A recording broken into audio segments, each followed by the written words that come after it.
Un viaje histórico. Una oportunidad para el ecumenismo. Una visita que ayudará a profundizar en la fe.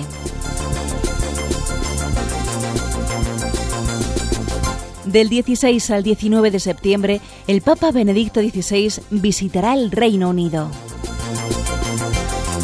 Se reunirá con la reina Isabel II de Inglaterra, visitará Escocia, se dirigirá al mundo de la educación y la cultura, visitará a las personas mayores, se reunirá con líderes de otras religiones, tendrá un encuentro ecuménico con el primado anglicano, el arzobispo de Canterbury, y presidirá la beatificación del cardenal Newman.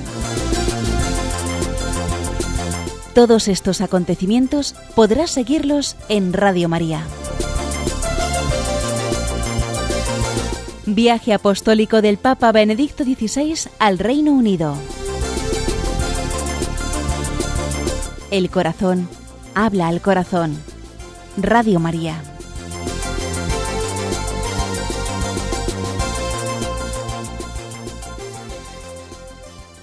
El corazón habla al corazón, eslogan que el Papa Benedicto XVI ha escogido fijándose, clavando su mirada en el cardenal Newman, que va a beatificar en este viaje apostólico, y este va a ser el eslogan también que a Radio María le va a acompañar durante este viaje apostólico. Vamos a comenzarlo mañana, pero de alguna manera arrancamos en el día de hoy con un programa especial, un programa que, como hemos venido anunciándoles, vamos a dedicar durante esta hora a atender las llamadas de nuestros oyentes. Atención, solamente atendemos llamadas desde nuestro nuevo call center 902-500-518. 902-500-518, la nueva herramienta de Radio María para atender a nuestros oyentes. Y esa herramienta la vamos a utilizar durante la próxima hora para poder atender al mayor número posible de oyentes, lo que nos dé una hora, y exclusivamente para hacer preguntas en torno a toda esa batería de conferencias que durante todo este año han escuchado en Radio María del profesor, del padre José Antonio Sayés. Muy buenas tardes, José Antonio. Buenas tardes. Vamos a abrir las líneas enseguida, de hecho ya las vamos a abrir en el 500... Perdón, repito, vamos a aprendernos bien este teléfono. 902-500-518. Lo iremos recordando. Pero mientras que entran las primeras llamadas, José Antonio, estamos mirando ya. Mañana acompañamos una vez más al Papa en su viaje apostólico al Reino Unido. Hemos hecho viajes y nos hemos ido con el Papa a Tierra Santa, hemos ido a Chipre. Hemos conocido mucho la Iglesia Oriental, hemos conocido también los ortodoxos. Pero vamos a ver la primera vez que vamos a acompañar al Papa a un lugar donde la Iglesia anglicana evidentemente es mayoritaria y de alguna manera, bueno, pues entramos ahí en la cuna del protestantismo. Mientras que atendemos ese teléfono y la centralita da paso a los 902-500-518, unas pinceladas muy breves para explicar a nuestros oyentes qué tipo de cristianismo va a encontrarse. Prescindimos ahora mismo de los católicos, que será los que les va a dirigir especialmente su mensaje el Papa, pero cuna del protestantismo, unas pinceladas para ver cómo nace el protestantismo en la Iglesia, y luego algo también podríamos decir sobre el anglicanismo. Bien, el protestantismo nació, lógicamente, de Lutero y Calvino. Y nació de un principio fundamental: el hombre se justifica por la fe. Lutero tenía un problema, vamos a decirlo en castellano, de castidad. Yo he leído sus cartas a su general Staupitz de los agustinos y le dice: no puedo con la castidad, me voy a condenar. Tenía una angustia interior y tuvo la iluminación de la Torre Famosa, aquella por la cual se acordó de lo que dice la carta a los Romanos, capítulo 1, 17. El justo vive de la fe. Ya está, yo me salvo en la medida en que tengo fe. Es decir, a mí no me pueden poner como condición para la salvación que cumpla los mandamientos. Estoy corrompido por el pecado original, ¿no? Y me salvo por la fe. Ese es el principio fundamental. Un principio que se llevó media Europa, porque como las llamas se llevan un bosque. Porque realmente resulta en sí mismo, pues, apetecible, atrayente, fácil, ¿no? No me tengo que preocupar de mis obras. Eso no quiere decir que Lutero dijera, cada uno que haga lo que le da la gana. No. Lo que dice él, que no se le pongan como condición realizar determinados mandamientos porque está corrompido por el pecado original. Y eso lo he leído en sus textos, ¿entendido? Y se le escribía en latín y escribía también en alemán, lógicamente. Y ese principio mismo es el principio de Calvino, en Ginebra, ¿no? Calvino no llegó a la separación, digamos, por una experiencia personal como la de Lutero, pero en el fondo culminan ahí. Sin embargo, el anglicanismo nace de otra manera. Es decir, Enrique VIII era un hombre que tenía el título de Defensor Fidei, defensor de la fe, porque había escrito en favor de la Eucaristía, de la presencia real, pero luego tuvo un problema de quererse casar con Ana Bolena, que era una cortesana, y separarse definitivamente, divorciarse de Catalina de Aragón, con la que estaba legítimamente casado. Y el Papa le dijo que no. Y la ruptura se consumó en el año 534 y en un principio pues tenían la misma fe que nosotros, pero lógicamente pues fueron ya cambiando las cosas poco a poco.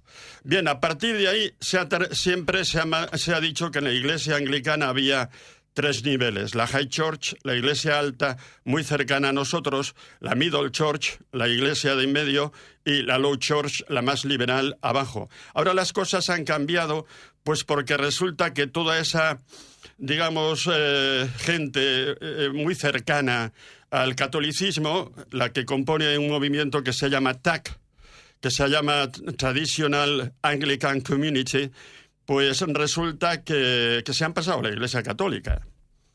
Y ha sido, pienso, un grupo de unos 500.000 seglares, unos 100 sacerdotes y unos cuantos obispos. Y esto les ha dolido mucho.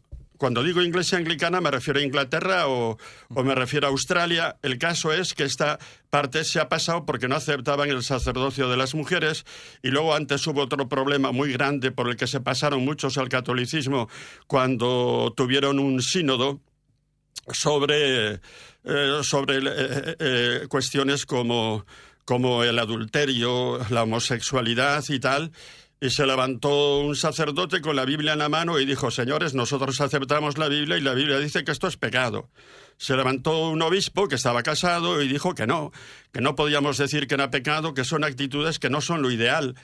No, pero que no podemos decir que era pecado, y no se atrevieron a condenar eso. Ahí entonces aquello fue la causa de que muchos pasasen también a la Iglesia Católica, entre ellos el que era obispo de Londres, Graham Leonard.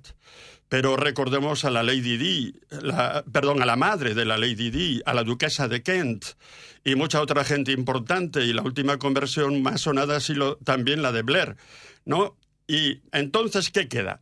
Luego la otra parte se ha ido radicalizando hacia una posición más liberal, de tal manera que aceptan ya pues el sacerdocio de las mujeres y, por supuesto, de obispas. Y han llegado a aceptar también, pues en Estados Unidos, que lleguen obispos pues homosexuales, ¿no? La situación está, digamos, en una tensión más fuerte que nunca entre el lado, diríamos, de la High Church, que ahora ya no la llaman así, pero que en gran parte ha pasado a la Iglesia Católica, y la otra parte que se ha radicalizado todavía más en su liberalismo. Vamos a afinar la fecha. Hablábamos antes del año 500, no sé, 1500 será. Perdón, 1521, cuando Lutero, digamos, ya consumó la ruptura con la Iglesia Católica. Y cuando nos referimos a la Iglesia Anglicana, en 1534. Perfecto. Siglo XVI, por tanto, un siglo, digamos, que ha supuesto para la Iglesia como una gran, vamos a decir así, ruptura, en la cual, pues, teológicamente hablando, estamos mucho más lejos. Hay que confiar y hay que rezar, y hay que intentar también ver que, bueno, pues será un momento en el cual, así como muchas veces hemos dicho que con la Iglesia ortodoxa confiamos poder ver, ojalá el Señor nos conceda poder ver una una unión definitiva, es más difícil, ¿verdad? Nos separan, teológicamente hablando, ¿cuáles son los puntos más importantes que nos separan hoy día con la Iglesia luterana? También hay que hablar que hay muchas iglesias distintas, ¿no? Porque hablamos antes de calvinistas, de luteranos, en España se conoce mucho los evangelistas, pero estos mismos están, digamos, divididos en muchísimos grupos, precisamente por la base de su doctrina, ¿no? Que no admiten una cabeza, es el libre pensamiento, se dice así. Sí. Tú has dicho que estamos más cerca de la Iglesia ortodoxa. Teóricamente sí, porque teóricamente no nos divide más que la aceptación del primado del Papa. Pero precisamente ahora acabo yo de publicar un artículo sobre el primado del Papa en la situación ecuménica y leyendo textos, pues me he dado cuenta que el primado de la Iglesia anglicana, Bartolomé I, ¿no? de Estambul, de Constantinopla, este hombre ha dicho 1000 veces en sus escritos que él no aceptará nunca un primado del Papa como lo tiene la Iglesia católica.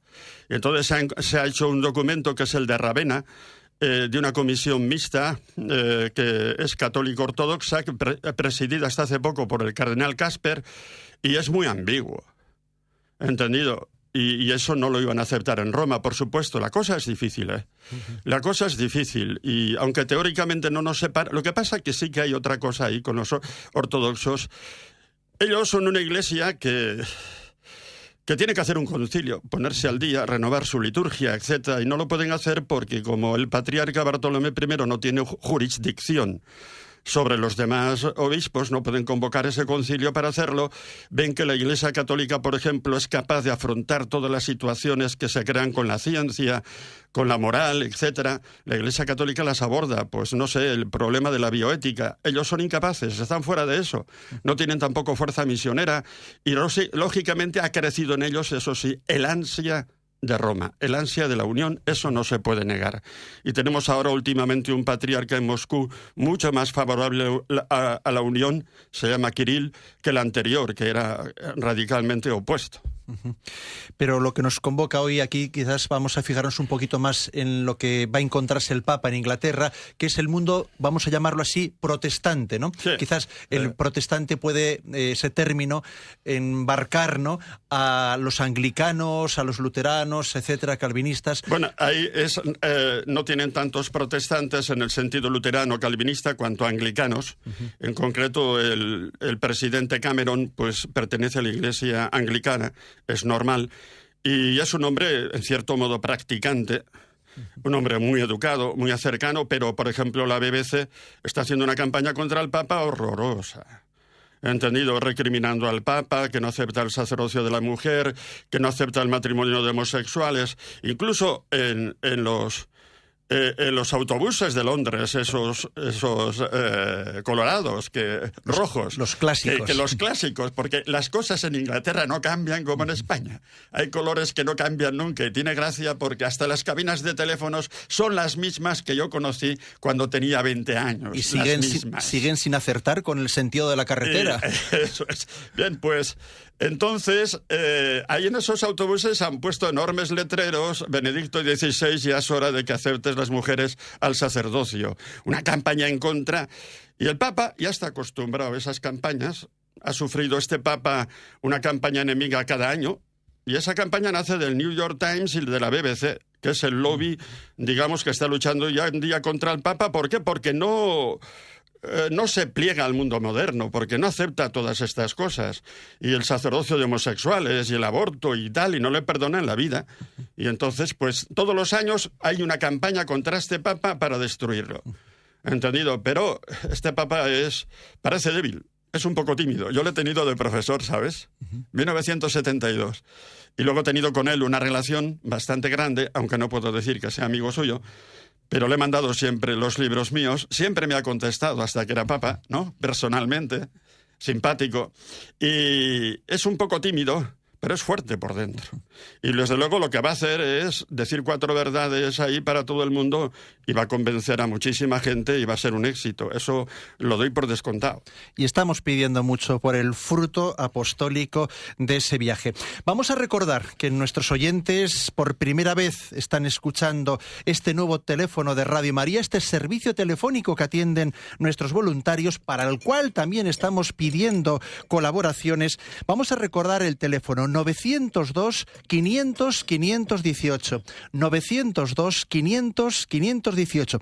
Va a ser un nuevo teléfono en Radio María que, con la colaboración de muchos, esperemos y confiamos muchos voluntarios, poder dar así mejor atención a nuestros oyentes.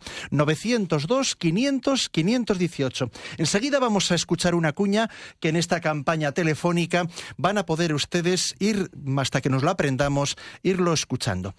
José Antonio, una pregunta que no acabamos de aterrizar con algo muy concreto. ¿Qué nos diferencian con la Iglesia anglicana en nuestro, vamos a decir así, en la teología? Tema Eucaristía, tema Virgen. El Papa ya sé que no lo obedecen, si no estaríamos en la comunión, ¿verdad? ¿Cuáles son las características más importantes de lo que nos separa con la Iglesia, vamos a abrir el abanico, protestante? Bueno, pues tradicionalmente la High Church admitía todo eso, la devoción a la Virgen, la Eucaristía, como nosotros, solamente estaban separados por el primado del Papa. Pero después, ya te digo, son muy liberales y han ido las ramas más liberales aceptando prácticamente los principios que vienen de Lutero, del protestantismo, entendido de tal manera que, y luego pasa una cosa que nos diferencia radicalmente. La Iglesia Católica no ha aceptado la validez del sacerdocio y del episcopado anglicano, porque fallaron en la fórmula y en la intención. Y entonces, así como la Iglesia Católica acepta el sacerdocio y el episcopado de los ortodoxos, rechaza como inválidos estos mismos temas dentro del mundo anglicano. Entonces, claro, la presencia eucarística, me dices tú, pues realmente en último término los más liberales terminan tomando una postura más o menos protestante, diciendo creemos en la presencia real pero sin apenas consecuencias, entendido, no llegan a las últimas consecuencias y bien, creen pero no creen. Ahí tienen, digámoslo así, las palabras de Cristo: esto es mi cuerpo, esto es mi sangre. Las aceptan en principio, lógicamente, pero después no han hecho la profundización teológica que la Iglesia Católica ha hecho para llegar a definir esa presencia como real y sustancial. No porque las otras presencias de Cristo en los sacramentos no sean reales, que lo son, sino porque esta sustancial, como dice el Nuevo Catecismo, ahí no llegan, lógicamente. Entonces tampoco tienen sacerdocio válido y cambia, en el fondo, en las ramas más liberales cambia todo. No hay unión entre ellos en el sentido de tener la misma concepción de la Eucaristía. Y luego resulta, como el cardenal, el primado de la Iglesia de Inglaterra, Williams, el obispo de Canterbury, pues resulta que parece que está más cercano, pero acepta también hacer obispos pues a mujeres y tal. Y digámoslo así, pues ha sido últimamente una sorpresa para nosotros. Creíamos que estaba más cercano, es un hombre educado, pero ciertamente están en una posición muy lejana. Vamos a, si parece, va a empezar a dar paso a nuestros oyentes. Todavía tengo unas cuantas preguntas en la batería, pero vamos a dar siempre prioridad a los que llaman al 902-500-518. Vamos a irnos a Bilbao. Allí tenemos a Juan. Muy buenas tardes. Hola, muy buenas tardes y mil gracias por el gran, enorme y valioso servicio que hace Radio María, mucho mayor de lo que parece. Juan, una pregunta concreta para el don José Antonio Sayés. La pregunta sería: ¿qué opinión le merecen las conversiones al catolicismo de gentes prominentes de la intelectualidad importantes como G.K. Chesterton por antonomasia entre los que somos hispanos? Y luego también, aunque me salga del tema, de por qué en un programa que dijo usted, por qué está prohibido el Nuevo Testamento a la venta en Israel y qué peligros ven los rabinos en la venta del Nuevo Testamento entre la comunidad practicante del Estado de Israel, o simplemente a la que usted prefiera le dé el campo de la extensión que le corresponda a lo que usted quiera. Bien, las conversiones que ha habido últimas, francamente, han sido magníficas. Ha habido una conversión, por ejemplo, en Estados Unidos, Scott Hahn, que era un calvinista, el mejor teólogo calvinista que había en Estados Unidos, y este hombre se ha pasado. Y es bonito leer por qué se ha convertido cuando lees ese libro, que es una preciosidad, Roma, dulce hogar, porque ellos tienen un dicho, Rome, sweet home, y entonces, pues ha puesto ese título. Y lees el libro y ves que es una sinceridad tremenda. Este hombre tenía una nostalgia, tenía un problema con la justificación por la fe. Él pensaba que los católicos nos habíamos apartado con Lutero, con nosotros católicos, de la vera interpretación de la justificación de la fe que da San Pablo. Y resulta que se ha dado cuenta que no, que somos los católicos los que somos, digamos, concordes con lo que enseña San Pablo. Cuando él se dio cuenta que la justificación de la fe no es lo que dice Lutero y lo que le habían enseñado a él, sino que lo que enseña San Pablo es lo que enseñamos nosotros los católicos, entonces dijo, arrea, entonces, pues a mí yo estaba equivocado. Y luego tenía una tremenda nostalgia también de la presencia real de Cristo en la Eucaristía. Él explica en ese libro, Roma, dulce hogar, explica cómo muchas veces se metía en una iglesia católica durante la misa, se ponía en el último banco y pasaba una envidia tremenda cuando veía a los católicos que iban a comulgar todos los días, porque en la iglesia calvinista comulgan 3 o 4 veces al año y no retrasaba la conversión porque le iba a dar un disgusto enorme a su mujer, que le había dado 3 hijos. Y estuvo esperando 3 años. Luego llegó un momento en que dijo, no puedo más, me convierto, y luego se convirtió también la mujer con los hijos. Han sido conversiones muy bonitas y muy sinceras. La conversión de Blair, yo la encuentro también tremendamente sincera, porque su mujer, mucho cuidado, intelectualmente vale más que él, según me han explicado. Y es una mujer de muchísima categoría. Y era una católica que le ha dado 4 hijos, y entonces la conversión de Blair ha sido muy sincera. Fue a Roma a visitar al Papa Benedicto XVI. El día que fue a visitarlo, se alojó, vino a comer al colegio inglés en Roma, a 50 metros de donde vivo yo, en la iglesia de Montserrat, en Villa Giulia 151. No lo vi por los pelos. Es decir, un hombre que viene a visitar al Papa, que se va a comer al colegio inglés, sin que supiéramos todavía que se había convertido, quiere decir que tenía ya muchas ganas de hacerse católico. Es decir, es que el mundo se pone cada vez más agnóstico, el mundo está cada vez más destruido, y entonces a la hora de convertirse, pues encuentran que lo que le pasó, por ejemplo, a Eccles, el gran científico norteamericano, Eccles, que se convirtió por una cuestión filosófica. Él llegó a creer en la existencia del alma y luego comprendió que el alma no se puede explicar más que por creación directa de Dios. Y puesto a convertirse dijo, bueno, pues me voy con los católicos, entendido que se toman las cosas más en serio. En el mundo protestante hay, como decimos, pues una ambigüedad, una lucha permanente. Aquí no es que no tengamos una crisis, la tenemos, pero tenemos los medios de salir de ellas, en concreto con este Papa que tenemos, que es un gran teólogo. Una palabra podíamos dar, aunque Juan no nos lo preguntaba desde Bilbao, pero también precisamente uno de los hilos conductores de este viaje apostólico del Papa es la conversión también de otro cardenal que, bueno, pasó de la Iglesia anglicana a la católica y fue creado cardenal. El cardenal Newman, cómo no, Dios mío, este es uno de los grandes del cristianismo y del catolicismo, uno de los grandes. Este hombre comenzó el movimiento de Oxford, un movimiento que quería ir, pues digamos, a repensar la fe muy en serio, y se convirtió sencillamente por una razón. Él leía a los Santos Padres, era un hombre de muchísima cultura, y se daba cuenta que los Santos Padres tenían una doctrina que es la que hoy los católicos creemos. Y ellos se han apartado de esa fe. Y ahí, en ese tiempo de los Santos Padres, hubo unos concilios como el de Éfeso, 431, o el de Calcedonia, 541, que abordaron con una valentía tremenda el tema de la composición ontológica de Cristo, el tema de que es hombre, que es Dios, pero hay una única persona, todo eso. Y digo entre paréntesis una cosa, que el concepto de persona, mucha gente no sabe que ha nacido en esos concilios. El concepto de persona del que hablamos tantos es católico como todo lo bueno, como el café, que también viene del cristianismo.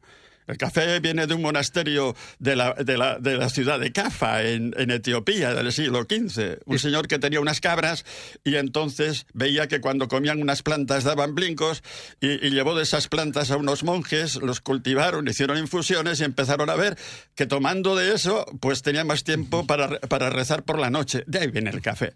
Concepto de persona viene de esos concilios. Bien, entonces el cardenal Newman decía, luego ha venido un concilio como el de Trento. Y el concilio de Trento ha surgido de la misma manera y se ha desarrollado que los concilios antiguos. Entonces, ahí está la vena, digamos, de la verdadera Iglesia. Somos nosotros los que nos hemos apartado, digamos, de ese tronco partiendo una rama. Y eso le movió mucho a la conversión y fue bonita la conversión. Yo recuerdo haber leído una vez una biografía sobre él, porque hubo un momento en que se quedó en tierra de nadie. Lo pasó mal. Porque, claro, los anglicanos, porque se convertía, le despreciaban. Y los católicos no se fiaban todavía de él. Luego vino León XIII, que lo hizo cardenal, ¿no? Y bendito sea Dios. Y muchos han querido, pues, tomarlo como un ejemplo de modernismo y tal. Bueno, miren ustedes. Yo les digo una cosa, yo lo he estudiado en el Concilio Vaticano I, cuando se hizo dogma, digamos, el primado del Papa, y él se alegró con la fórmula que sellaron en ese concilio. O sea, sí, eso es ser progre, entendido, es un hombre con cabeza, que conoce la Escritura, que conoce los padres y que tiene la cabeza en su sitio. Muy brevemente, nos quedaba todavía una pregunta que nos hacía Juan desde Bilbao. El tema del Nuevo Testamento en Israel. No lo conozco eso. Uh-huh. Vale, pues, dime qué ha pasado y entonces a ver si te puedo dar una respuesta. Pues lo citamos a Juan para otra ocasión. Vamos a dar paso a otra llamada que llega al 902-500-518, el teléfono de Radio María. Esta vez desde Cádiz, Mari Carmen, adelante. Bueno, mire, yo le quería preguntar si la conversión y la unión de los cristianos y la conversión de la humanidad entera a Cristo ¿no será más bien fruto de un milagro que de que nosotros los humanos, que somos tan tozudos, lleguemos a un acuerdo? Bueno, sí, por supuesto que sí. Lo que hay que hacer en primer lugar es rezar. Lo que hay que hacer es rezar y después rezar y después rezar. Si Dios no hace milagros, entendido, nosotros no podemos, pero los hace. Entonces yo tengo un principio, mire usted, en mi vida, hacer bien lo poco que puedo y luego pedirle a Dios que haga milagros que yo no puedo. Eso es un principio que trato que guíe mi vida, ¿entendido? Hacer bien lo poco que puedo, creo que eso lo cumplo. Ahora bien, dejar las preocupaciones en manos de Dios, eso ya me cuesta un poco más, ¿entendido? Y pedirle a Dios, lo hago, y le pido por todo. Porque a Dios hay que pedirle por todo, excepto por el fútbol. ¿Me entienden ustedes? No lo podemos meter en el fútbol. Aunque tengo que confesar un pecado mío. Que cuando estaba jugando la final España, el partido aquel que estaba jugando con Holanda, pues yo sinceramente no le pedí a Dios, no le había pedido a Dios que ganase España. Pero luego me di cuenta que en aquellas jugadas que hacía Robben, aquel delantero holandés, te podía meter un gol a escondidas y ya te ha chafado el partido. Y otra vez caímos en ese pesimismo típico español, en ese pesimismo, tocamos la gloria, pero no la conseguimos nunca, y yo me di cuenta de que si ganábamos ese partido, pues nos iba a levantar la moral de España. Y entonces dije, bueno, aquí hay una cuestión moral, y entonces recé por España. Y puedo decir una cosa, que el gol se metió después de que yo rezara. No digo que se metió porque yo recé, no digo eso. Solamente me limito a decir que se metió después de que yo rezara. Algún día contaremos lo que pasó ese día en Radio María y quiénes estaban por aquí. Seguimos por Andalucía, Córdoba. Gonzalo, adelante. Sí, yo quería hacer una pregunta acerca de los movimientos liberales que buscan mucho el ecumenismo y la unión con otras religiones y otras denominaciones cristianas, pero a veces lo hacen a costa de romper con la unidad de la propia Iglesia porque se alejan a veces son un poco liberales y modernistas. Vamos a ver, ¿qué movimientos en concreto? Porque decir movimientos liberales... Yo conozco personas que no dejan de ir a misa y qué sé yo, son, por ejemplo, del movimiento de los focolares. Bueno, yo a los focolares no les he... de Argentina, bueno, incluso familiares míos que pertenecen a ese movimiento y que padecen esta situación y cuestionan cosas que están en el catecismo. Entonces yo digo, bueno, pero si no nos ajustamos todo al catecismo, entonces somos como los protestantes, que cada uno elige lo que quiere creer. Ya, pues te agradezco que me hayas concretado eso. Yo no tengo la idea de los focolarinos que tú me dices. Date cuenta que mi obispo de Pamplona, Paco Pérez, don Francisco, pues es focolarino. Y don Francisco lleva una línea de fidelidad al magisterio tremenda, total, absoluta, sin fisuras. ¿Entendido? Y conozco otros sacerdotes en España que pertenecen también a este movimiento y son buenísimos sacerdotes. Chiara Lubich, la fundadora, era lo mismo. Ahora que personas concretas que a lo mejor tú conoces y tienes razón, pues se la toman un poco a su manera y entonces quieren reinterpretar como quieren el catecismo. Bueno, tú diles, ahí está el catecismo, ¿sabéis?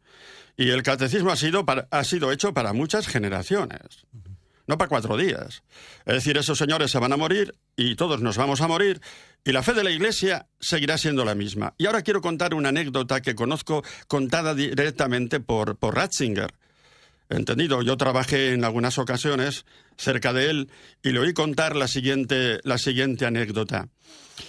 Cuando el catecismo ya estaba hecho, solamente necesitaba la firma del Papa, lo estaba leyendo el Papa, él tuvo la idea de entregárselo a un obispo que él conocía, no dijo quién era, ya retirado, y le dijo, señor obispo, usted sabe cómo lo aprecio, le tengo por un hombre sabio y santo, yo quisiera que me diera usted su opinión sobre el catecismo. Y al cabo de un mes se lo devolvió y le dijo, ya lo podéis publicar, es la fe de mi madre. Qué bonito. Señores míos, yo quiero recalcar esto, porque es que ahí yo encuentro también la fe de mi madre. O sea, que es que tiene gracia que en este mundo de convulsiones y de tanto liberalismo, la Iglesia sigue manteniendo la mismísima fe, la del cardenal Newman, la misma. Esto no se explica más que por un milagro. Yo pienso que el catecismo se debe simplemente también a un milagro, porque además... ya no quería entrar en la historia concreta, pero yo creo que ese catecismo es un milagro y va a durar muchas generaciones, por supuesto. Y vamos a recordar también a nuestros oyentes, nosotros conocemos muy bien en Radio María, los focolares tienen un programa, La Buena Noticia, una vez al mes se alternan con otros 3 movimientos y, por supuesto, son muy fieles, súper fieles al magisterio de la Iglesia y al catecismo, sin duda alguna. Vamos a escuchar un mensaje y continuamos ahora mismo. Teléfono unificado de atención al oyente. 902-500-518. Recuerda, 902-500-518. Radio María, la fuerza de la esperanza. De la comunidad andaluza nos vamos a la comunidad murciana, donde tenemos puesta muchas esperanzas en ese concurso de la FM que pronto esperamos salga a la luz. Y allí tenemos en Cartagena a Ramón. Ramón, muy buenas tardes. Buenas tardes, Padre Esteban. Bueno, principalmente es presentarme, me llamo Ramón, soy de Cartagena, soy un laico y estudio Ciencias Religiosas, segundo curso en la Universidad Pontificia de Comillas Extensión en San Agustín, Murcia. Aprovecho para mandar un saludo a todos mis profesores de la universidad. Bueno, Padre Esteban, darle gracias a Radio María, voy a ser breve, pues porque yo me inicié en la teología, también puedo decir, de la mano de Radio María, escuchando las conferencias del Padre Marqués, Monseñor Munilla. Ayer mismo escuché la conciencia de José Ramón, bueno, y por supuesto usted personalmente. Mi pregunta, bueno, es un honor estar al teléfono y bueno, y preguntarle para mí es un teólogo que, como digo, me ha iniciado de la mano aquí en Radio María, como es el Padre Saller. Padre Saller, bueno, mire, son 3 preguntas muy breves. La primera es que, claro, la radio no tiene visión y claro, usted dice en sus conferencias que dibuja la sustancia. Me gustaría saber... Ahí está. Mira, yo lo dibujo todo, ¿sabes? Porque si te dedicas a enseñar, llega un momento en que comprendes que si no haces un dibujo no te entienden. Y dibujo la encarnación, pues el misterio de Calcedonia, pero aquí no tengo una pizarra, o mejor dicho, podría tenerla, pero no me lo iba a saber. Y es verdad que dibujo la sustancia, eso es verdad. Entonces, ¿cómo lo dibujo? Y además te voy a decir una cosa, solamente dibujándola se llega a comprender. Si yo hiciera ahora, por ejemplo, un examen, pues a muchos sacerdotes y a muchos, díganme ustedes en un folio lo que es la sustancia, catearía al 89%. ¿Entendido? Y eso, pues... ¿Por qué? Porque todavía tenemos un concepto de sustancia que lo hemos vivido, lo hemos cogido del hilemorfismo y está impregnado ciertamente de todo eso. Pero yo aquí no te lo puedo dibujar, no me lo vas a ver. A ver si nos encontramos en algún sitio y te lo puedo dibujar y te lo haría de 1000 amores. Y lo entenderías, te lo aseguro que sí. Eso es verdad que la dibujo, pero no te lo puedo dibujar ahora, lo siento. Pero haznos esas 3 preguntas que tenías. Sí, mire, la segunda pregunta también le voy a hacer a Pedro Marqués, que por favor no me cobre. ¿Cómo ligan los hasidines, los judíos del Brooklyn? ¿Los hasidines? Sí. Pues una vez estuve yo en Nueva York y le pedí a un amigo que me llevara al barrio ese de los judíos famosos, de los hasidín, en Scarborough. Y entonces, pues indudablemente aquello llamaba la atención, porque no era Nueva York, era otro tipo de ciudad, no había coches por la calle. Las mujeres no había ninguna, por supuesto, en un bar en el que entramos, y las mujeres que vimos por la calle llevaban todas un cochecito con un niño y muchas de ellas iban embarazadas. Tienen muchísimos hijos y entonces tienen que ligar. Entendido, tienen que ligar, si no, no podrían engendrar tantos hijos, ciertamente. Ellos tienen sus costumbres, su manera de noviazgo. Yo te puedo decir, por ejemplo, que estuvimos tomando una cerveza en un bar y entró una pareja de estos hasidín, eran novios, y entonces el primero por delante iba el chico, ¿no? Con sus tirabuzones y todo eso, y la chica un paso detrás. Y abrían la puerta y entraba el chico y la chica detrás. Son costumbres que nosotros no podemos aceptar. Tienen sus costumbres, pero de luego está claro que engendran hijos porque tienen 8, 9, 10. Eso no se puede negar. ¿Y la tercera pregunta? Sí, muy amable, Padre Sayas. Mire, ya la pregunta, pues también le escuché a usted hablar de escatología de Ratzinger. Me he iniciado en la lectura del libro, lo he comenzado, y bueno, Ratzinger habla de la separación entre política y escatología de este celotismo que rechazó Jesucristo, ¿no? ¿Usted cree que hay un nuevo frente en el actual tercer milenio? Una palabra sobre esto, sobre un nuevo frente en la teología me refiero, una nueva teología que quizás sea, quizás no, seguramente el Espíritu Santo haya puesto en la Iglesia para estos nuevos tiempos.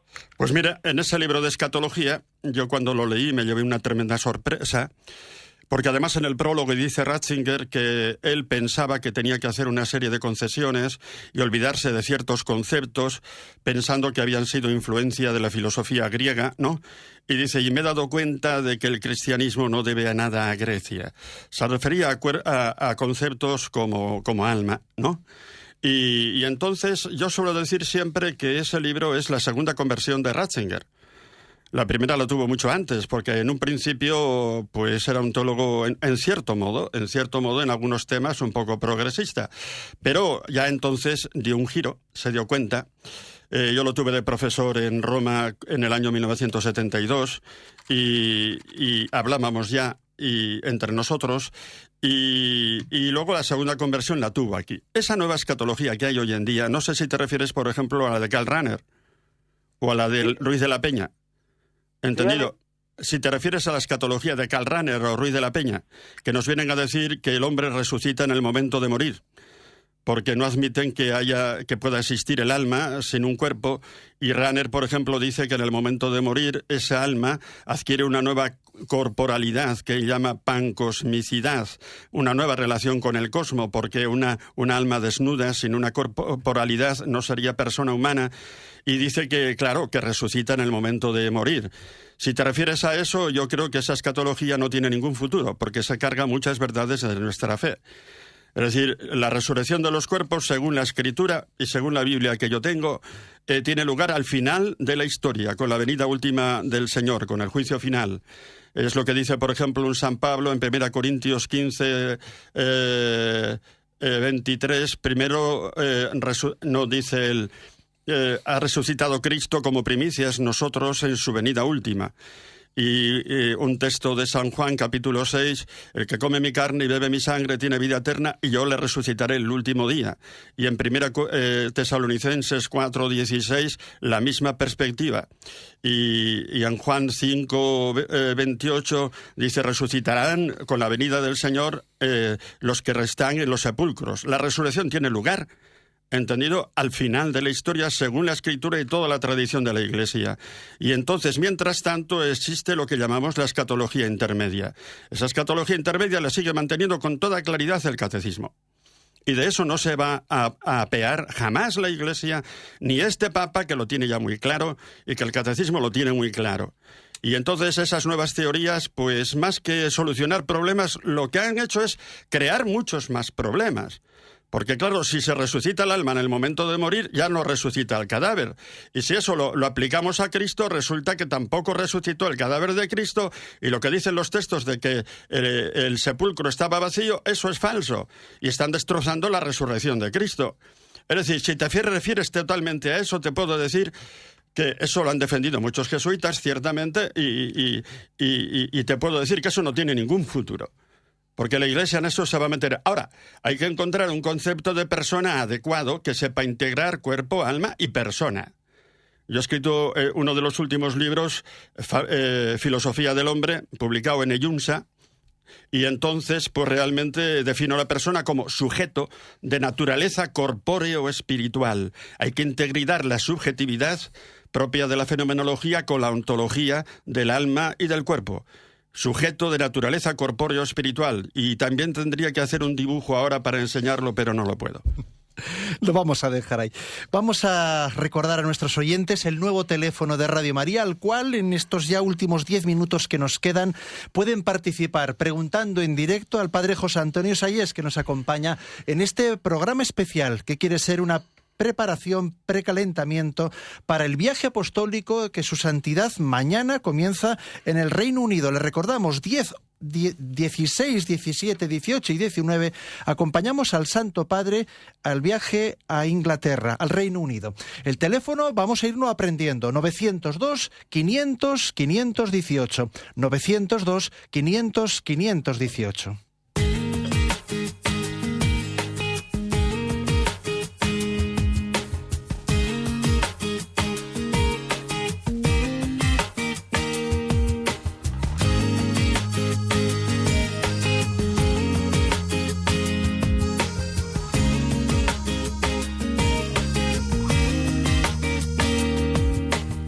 Quiero perder las cosas que me quedan por hacer, las cosas que me quedan por vivir en ti.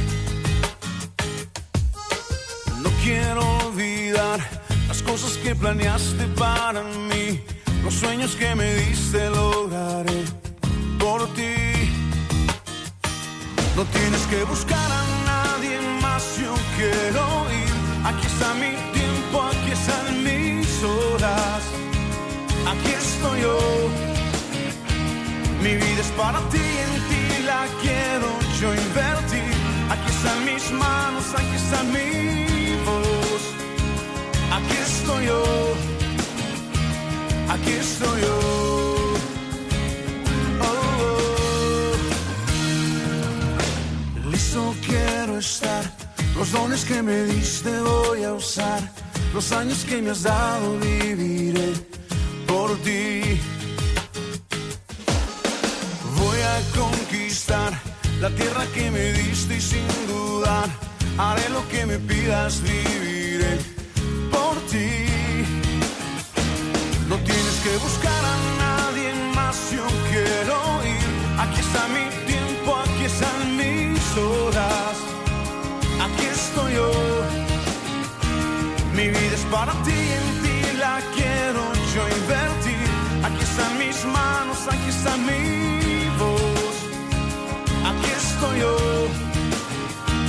aquí estoy yo.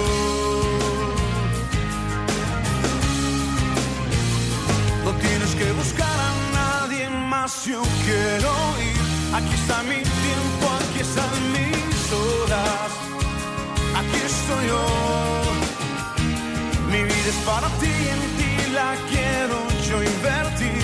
Aquí están mis manos, aquí está mi voz. Aquí estoy yo, no tienes que buscar a...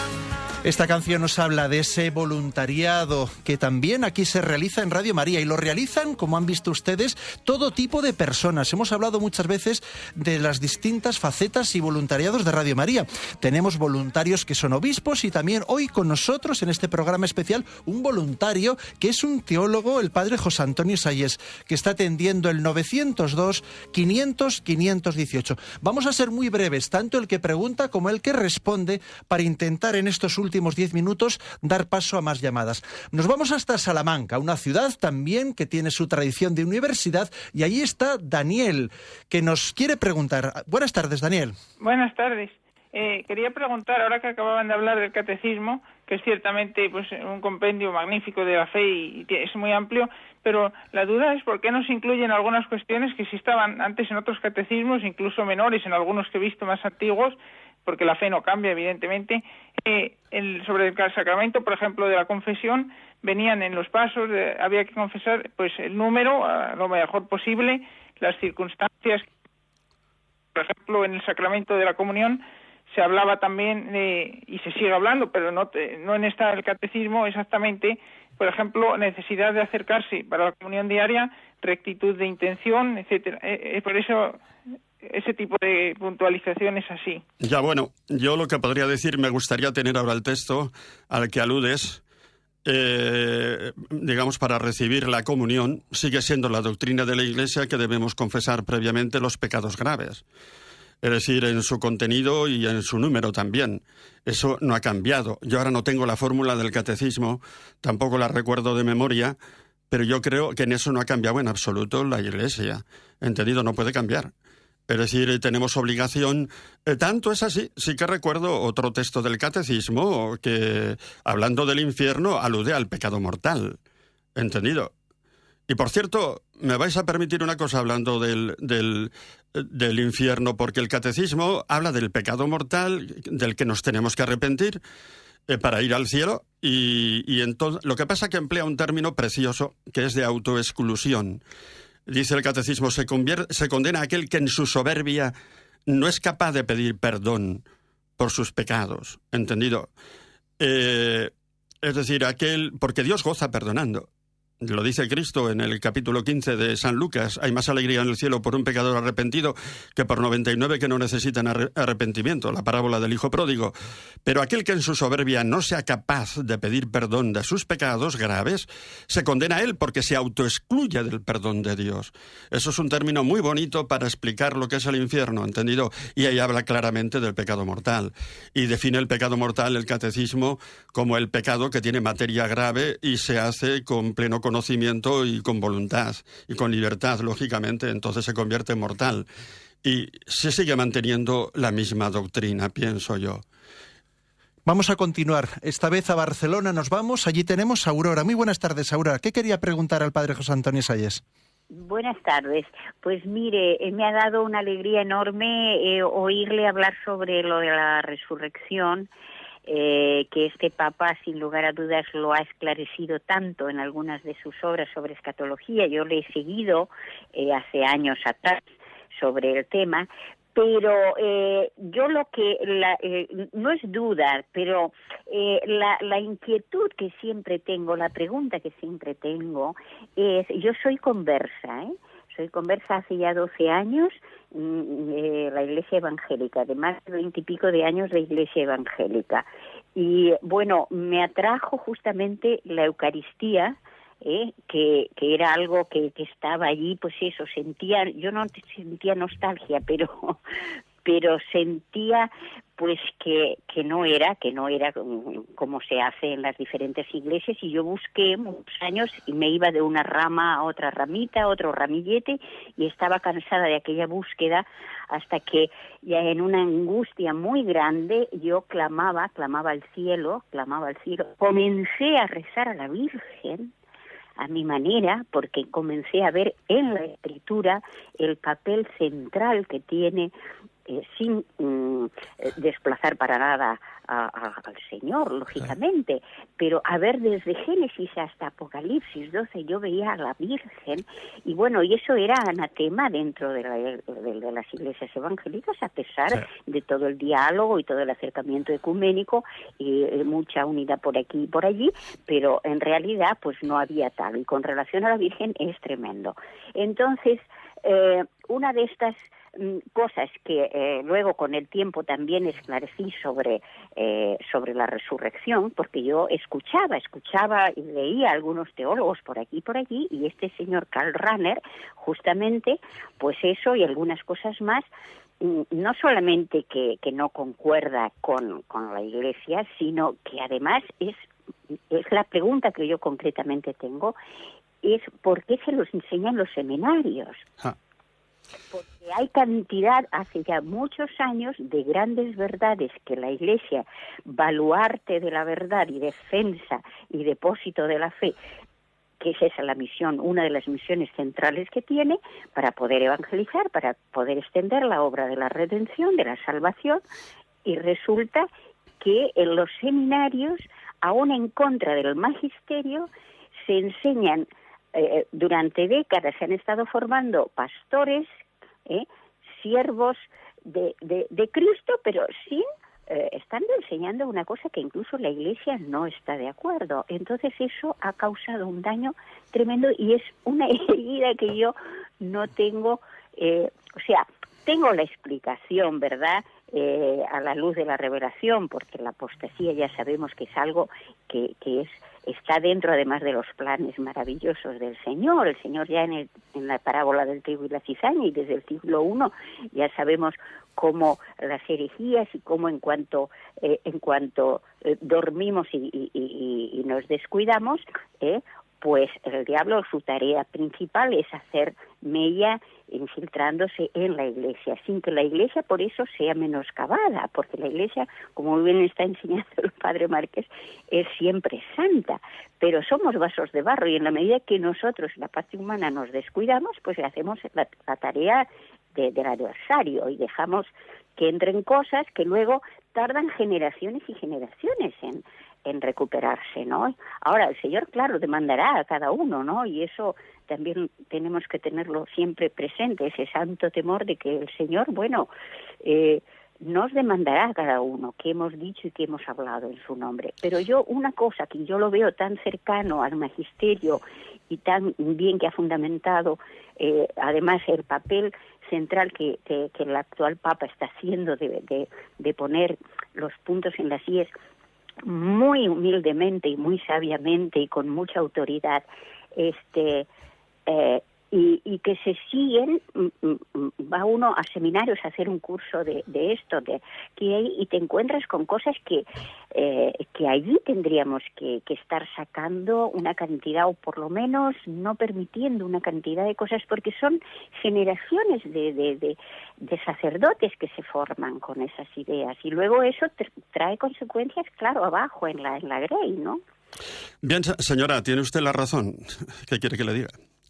Yo he sido alumno de Karl Rahner y he discutido con él en clase, ¿me entiende? Conozco perfectamente su teoría del conocimiento y puesto que prácticamente no lo dice casi nadie, pues lo voy a decir yo aquí. Su teoría del conocimiento es totalmente idealista. Totalmente idealista. Lo que pasa, tiene un lenguaje muy difícil y es la teoría de Marechal, pero con un lenguaje alemán, y habla con una serie de conceptos, y es una teoría idealista que lleva consecuencias fatales. Y le tengo que decir, pues, que a partir de ahí, lógicamente, con un idealismo no se puede funcionar bien en la Iglesia Católica. Ahora, ¿por qué se reverencia tanto a Rahner? Se le ha dado la fama de ser un hombre muy inteligente, y yo pienso que no. Lo que hace muchas veces atractivo a Rahner es que tiene un lenguaje muy difícil y por eso dicen que es inteligente. ¿Me entienden ustedes? Es así. Hay que echar incienso y entonces en la Iglesia muchas veces se paga el impuesto revolucionario. ¿Sabe lo que es eso? El impuesto revolucionario es pues que en el País Vasco muchos empresarios, si quieren vivir, pues tienen que pagar a ETA, ¿no es cierto? Entonces en la teología, si quieres progresar y que hablen bien de ti, pues tienes que pagar el impuesto revolucionario echando incienso a determinadas personas. Yo no lo pago, ese impuesto revolucionario, ¿entendido? Y alguien tiene que decir las cosas por su nombre. Yo hoy me voy a limitar simplemente a eso y a decirle que a pesar de todo la Iglesia sigue manteniendo la misma fe, y ese es el milagro. Ahí está el catecismo. Karl Rahner está ya en su tumba, ¿no es cierto? Y sin embargo la Iglesia sigue adelante, sigue con la fe de siempre, y entonces, pues como usted dice, la verdad saldrá adelante.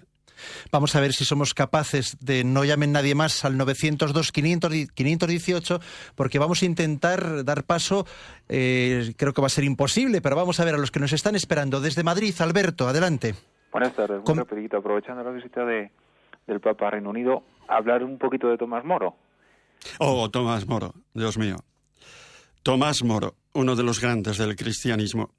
Yo no sé si has visto una película, Un hombre para la eternidad.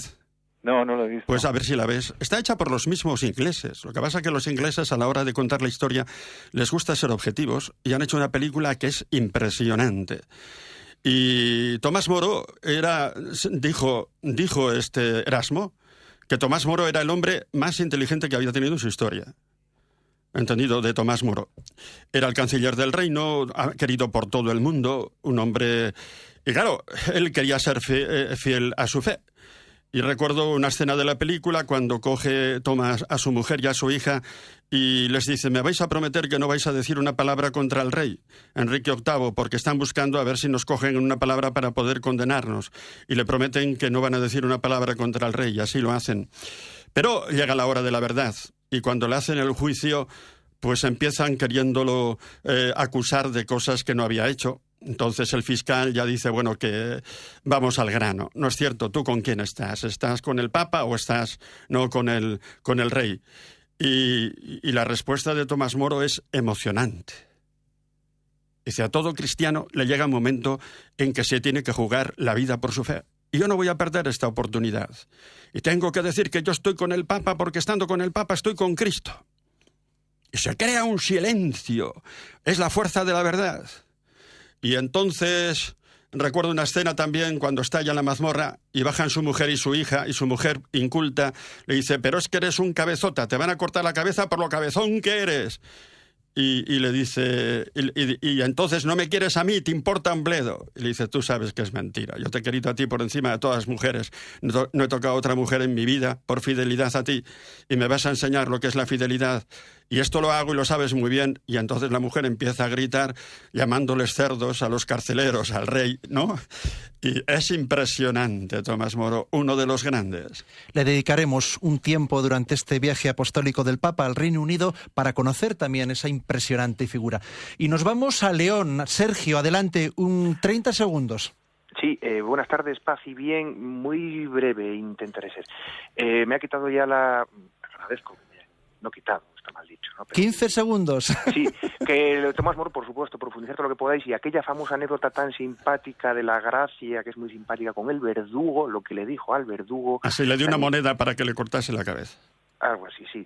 Y luego hay una pregunta, pero ya la dejo para otro momento, se ha pasado el tiempo, y gracias. Gracias a ti, Sergio. Y terminamos nuestro programa con nos vamos a Baza, a Granada. Allí está Sagrario. Adelante, muy breve, Sagrario. Sí, buenas tardes. Sí, muy breve. Muchas gracias, Padre Esteban, y muchas gracias, Padre José Antonio Sayer.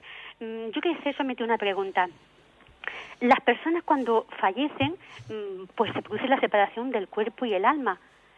Entonces, lo primero que pasa cuando la persona fallece es que hay una comparecencia del alma, hay una primera comparecencia cuando uno muere ante Dios. Entonces, hasta que no llega la parucía, ¿qué pasa? ¿Dónde está el alma? Pues vamos, que ya me imagino que goza de la presencia de Dios porque ha sido una santa. Hay un juicio, lo que llamamos particular, en el momento de la muerte, y el alma pasa pues al juicio de Dios y en consecuencia va al cielo, a la visión de Dios, al purgatorio o al infierno. Como dice la bula Benedictus Deus de 1336, que es dogma de fe. ¿Entendido? Y entonces ya comienza el cielo en ese momento, comienza el infierno en ese momento o el purgatorio. Y luego al final la resurrección. Solamente yo quería decir, porque estamos terminando, que el tema antropológico no se resuelve solo con el concepto de cuerpo y alma. Hay que introducir ahí el concepto de persona, que viene del Concilio de Calcedonia. Yo he intentado hacer eso, y se entienden mejor las cosas. Es decir, se entiende cómo después de la muerte sigue existiendo la persona, el sujeto con un alma. Pero sigue existiendo la persona, un yo, un sujeto que tiene alma, no tiene cuerpo. No queda solo el alma, sino un sujeto que tiene el alma y a través de ese alma puede conocer, puede amar, pero es un sujeto. Sigue la persona existiendo, no solo el alma. Aquí yo sé que no me dejan hacer propaganda de mis libros, pero no me queda más remedio. Un librito pequeño, Más allá de la muerte. Ese le puede aclarar las ideas sobre todo este problema antropológico. Gracias. No nos queda tiempo para más. Nos vamos y les recordamos que en un DVD en MP3 tenemos más de 50, creo que son, conferencias del padre José Antonio Sayés, en un DVD en MP3. Y ya lo saben, mañana comienza la cita. Gracias, José Antonio. A vosotros. Gracias a todos los que habéis participado también en este espacio especial hoy, precalentamiento del viaje al Santo Padre. A rezar por los frutos de este viaje apostólico.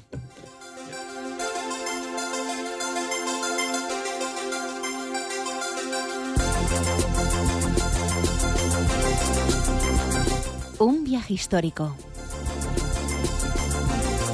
Una oportunidad para el ecumenismo. Una visita que ayudará a profundizar en la fe.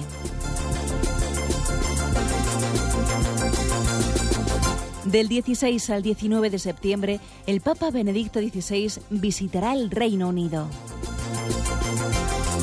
Se reunirá con la reina Isabel II de Inglaterra, visitará Escocia, se dirigirá al mundo de la educación y la cultura, visitará a las personas mayores, se reunirá con líderes de otras religiones, tendrá un encuentro ecuménico con el primado anglicano, el arzobispo de Canterbury, y presidirá la beatificación del cardenal Newman.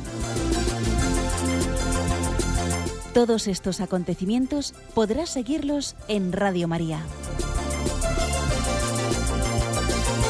Viaje apostólico del Papa Benedicto XVI al Reino Unido.